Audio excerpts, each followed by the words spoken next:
So I believe by now you have already heard what is happening. So this here is a quick update of the current situation of activist BONIFACE Mwangi, who details reveal that some few hours ago he was arrested at his home by DCI officers, and this is shortly after announcing that they had sued the Tanzanian government, demanding 100 and something million compensation because of the ordeal they went through while there in Tanzania. We all remember what happened when BONIFACE Mwangi was abducted in Tanzania. He came out, he talked about it, and it was quite a horrifying ordeal. So today, BONIFACE Mwangi was abducted, and I want to share more details about what the wife has revealed, so make sure you stay with me to the end.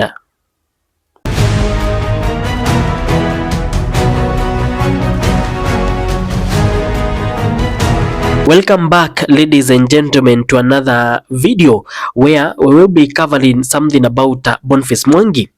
When I mention the word BONIFACE Mwangi, what comes to your mind? I know, we all know he's an activist. Some people consider him maybe a commercial activist, which can be understood as he is paid to do the activism which he does. But others consider what he does as genuine, in good faith, and in just the spirit of being a Kenyan. We have seen him speaking about the inhuman acts that have been done to Kenyans, where you find that human rights are not followed the way they should be. He has come out and speak about it, talked about it, and even demonstrated about it to a level where he has even been abducted several times because of speaking about it. This has made him become an enemy of the state, whereby the state now considers BONIFACE Mwangi a threat. A number of times the state has been said to have abducted him.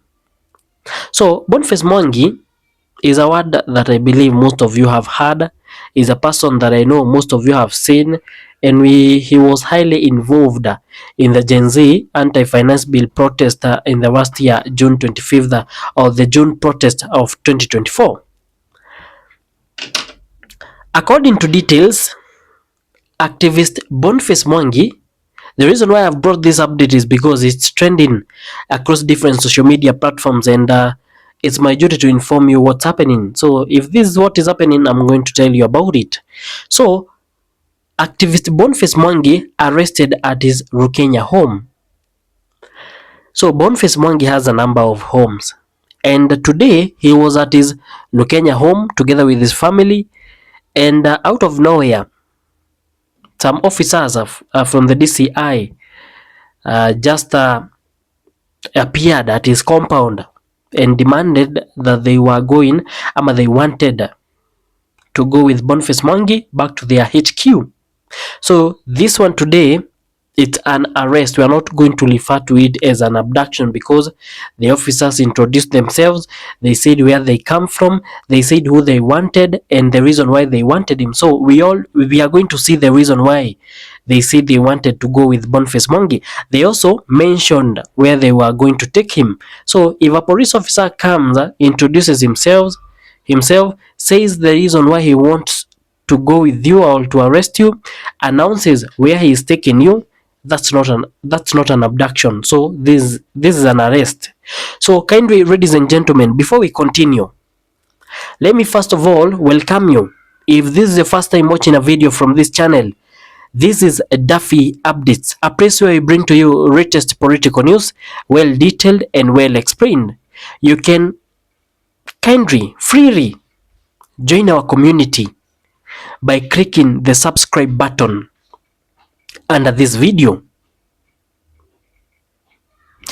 This is home. Feel safe, feel welcomed, and you are guaranteed that anytime something happens, you will be informed. So kindly subscribe. If you have already done that, kindly give this video a thumbs up or a like button, because it helps the video be recommended to more Kenyans. And finally, click the notification icon on, so that next time when we upload a new video, YouTube will automatically recommend the video to you. So to those who have done all the things which I've mentioned there, God bless you. And to our returning subscribers, may God bless you even more.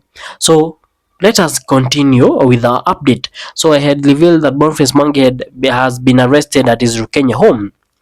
Activist Boniface Mwangi arrested. Let me share my screen to ease so that you can understand me easily. So I hope now you can see what I'm talking about, courtesy of the Standard Digital. So activist Boniface Mwangi arrested at his Kenya home. This is Boniface Mwangi. To those few who don't know who Boniface Mwangi is, but I believe most of us already know who we are talking about. So vocal Kenyan activist, that's also another thing about Boniface Mwangi. He is a very vocal Kenyan activist. Boniface Mwangi has been arrested at his home in Rukenya, Machakos County. So I had already mentioned that he has numerous homes, maybe one in Nairobi. He also has a home in Machakos and maybe some other locations, because he has been doing the activism thing for a very long time, and it is believed he also has other business ventures. So he owns several homes.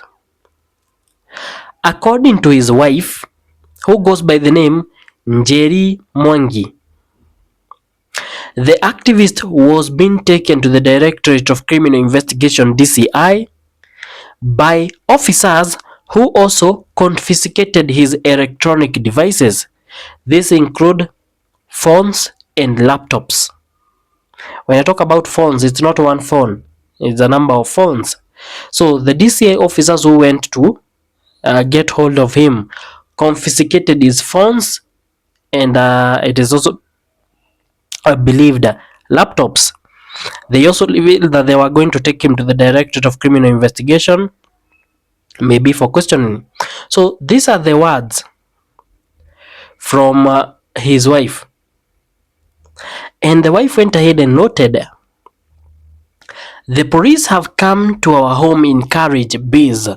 The people who live in Machakos, Rukenya, they know where this is. Carriage Base. And are taking my husband. Talking of terrorism and arson. So that's the reason why Boniface Mwangi has been arrested. The officers who went to arrest him revealed that the reason why they were going to take him, it is because they want to question him in relation to terrorism and arson. They have taken his gadgets and said they are taking him to DCI HQ, which means Directorate of Criminal Investigation headquarters, that is in Kiambu Road. I can't breathe, the wife noted. Jerry posted on his X page. So the whole message reads, the police have come to our home in Carriage Base and are taking my husband. Talking of terrorism and arson. They have taken his gadgets and said they are taking him to DCI HQ. I can't breathe. And you know the reason why she can't breathe is because of the how shocking this is usual thing. How shocking usually something like this makes somebody feel. The moment you get arrested, some type of fear. You just find yourself with fear because you don't know if you are going to get released or this is the end.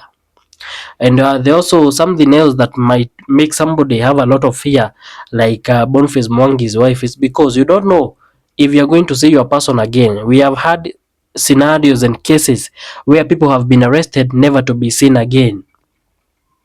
Fellow activists, including Hussein Khalid, also confirmed the arrest, stating the reason behind it remain unclear. This is what Hussein Khalid noted at his X page. I can confirm that Boniface Mwangi has been arrested at his home, Carriage Base, by officers from the DCI Kenya, together with his lawyers. So some of his lawyers include James Kwanjeri, and also Ian M.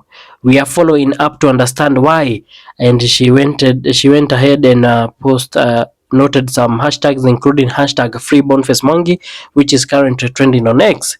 Khalid wrote on his X page. So this is a message from Hussein Khalid. You can see, I can confirm that Boniface Mwangi has been arrested at his home carriage base by officers from the DCI Kenya, together with his lawyers, James Konjeri and Ed Iana. We are following up to understand why. Free Boniface Mwangi, and there goes the poster. So Mwangi's arrest, you have to understand that Boniface Mwangi's arrest comes just a day. Yesterday was the day he did this. Comes just a day after he and Ugandan activist Agatha Atuhaire, alongside 7 civil society organizations, filed a case before the East African Court of Justice. Most people believe that maybe this is the reason why he has been arrested. Just yesterday, him, together with Ugandan activist Agatha Atuhaire, who they were both abducted with while in Tanzania, alongside 7 civil society organizations, they filed a case before the East African Court. So when you hear East African Court, it basically means Kenya, Uganda, and Tanzania. And the case was against Tanzania because of what happened to them during that time. The case which they filed there, the petition accuses the government of Tanzania of serious human rights violations, including enforced disappearances, torture, arbitrary detention. You also see abuse. When I can't even mention that word. Hii ni ile kudhurumiwa kimwili, walidhurumiwa pia kimwili. We had Boniface Mwangi speaking about it. And unlawful deportation. The activists are also demanding public apologies from the government of Tanzania, Uganda, and Kenya, along with compensation of at least USD $1 million. United States dollar $1 million, approximately cash 130 million each. So this was a serious thing, and for those who have been following their case, when they got deported back then, after they went to Tanzania, they got abducted, tortured, they were taken through hell. Those who heard what they said that they were beaten, they were told to watoe nguo zote, walidhurumiwa kimwili, vitu vya ajabu viliwekwa katika sehemu zao za siri, and up to today they still try to heal the wounds they got from that place. So that's the reason why they went ahead and took Tanzania, the government of Tanzania, to East African Court, and they are demanding a public apology and also a compensation of at least $1 million each. That is Agatha Atuhaire and Boniface Mwangi. They are further seeking rehabilitation and psychological support because what they went through was troublesome, was a lot to take in, was a lot to even come into just to even think about it. It's something which you will never even wish for your enemy.